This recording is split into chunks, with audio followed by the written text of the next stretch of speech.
Bailey succumbed to his own lies, but it was only discovered after his death. Until the end, Bailey denied Radithor had anything to do with Byers' demise. He claimed he had drunk more Radithor than Byers himself, and he was living proof that his healing tonic was perfectly safe. Yet, when his body was exhumed 20 years after his death from bladder cancer, medical researchers discovered his remains were riddled with radiation. His corpse was described as still hot after being unearthed. Byers' demise led to stricter FDA control. As Byers fell ill, and it became clear Radithor was the culprit, the FTC opened an investigation. They sought to challenge Bailey's claim that Radithor and other products like it were harmless. They wanted Byers to testify, but he was too sick. They dispatched an attorney to his home to take a statement, which is when the attorney found him literally rotting from the inside out. It didn't take long after that for the FTC to shut down Bailey's business. The results of the FTC investigation led to the FDA getting more power over investigating suspicious health claims. Eventually, the FDA gained control over the entire pharmaceutical industry. The Federal Trade Commission accidentally contributed to the rise of radioactive products. Back when radium was immensely popular in consumer products, the FDA had very little power to regulate it.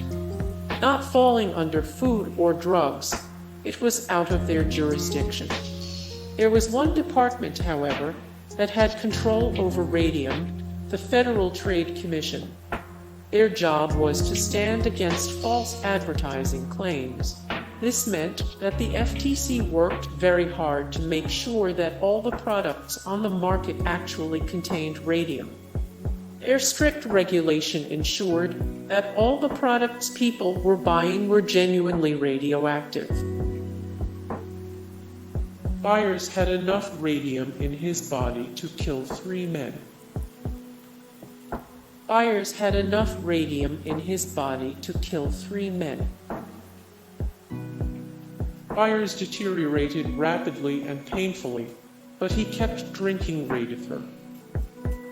For the first 2 years Byers took Radithor. He was so pleased with the supposed results that he took 3 times the suggested daily dose. But, after a while, he began feeling sick. He lost weight, had headaches, and had a blinding pain in his jaw.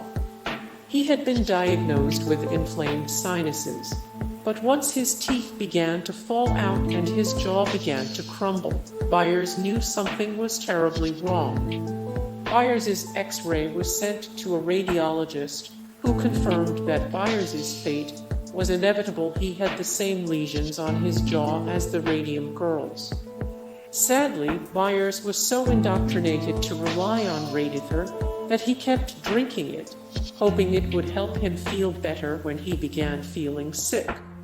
An attorney dispatched to Byers' house shortly before his passing remembered the state Byers was in due to his radiation poisoning. We went to Southampton, where Byers had a magnificent home. There we discovered him in a condition which beggars description.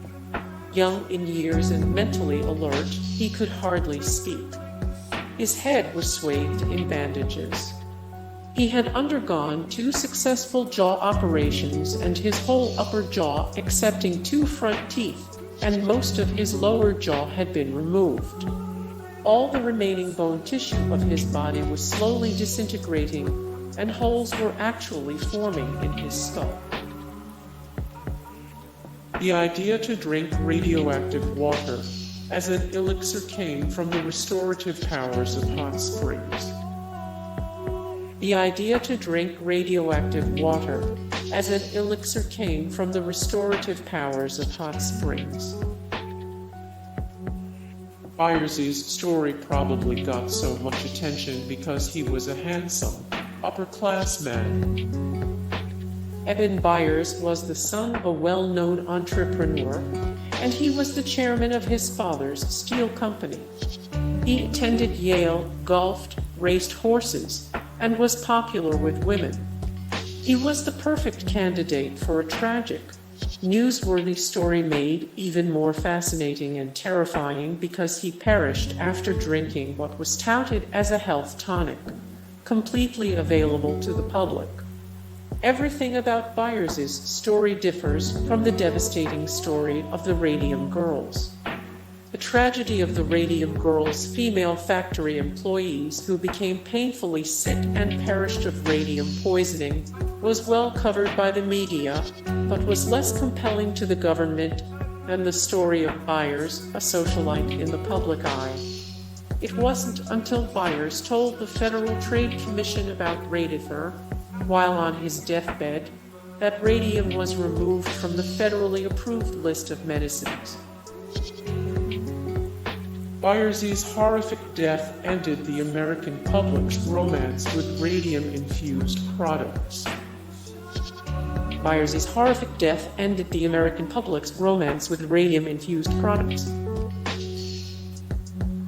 William Bailey, the man who prescribed Byers Radithor, was a known fraud. William Bailey, the man who prescribed Byers Radithor, was a known fraud. The radium water worked fine until his jaw came off. The radium water worked fine until his jaw came off.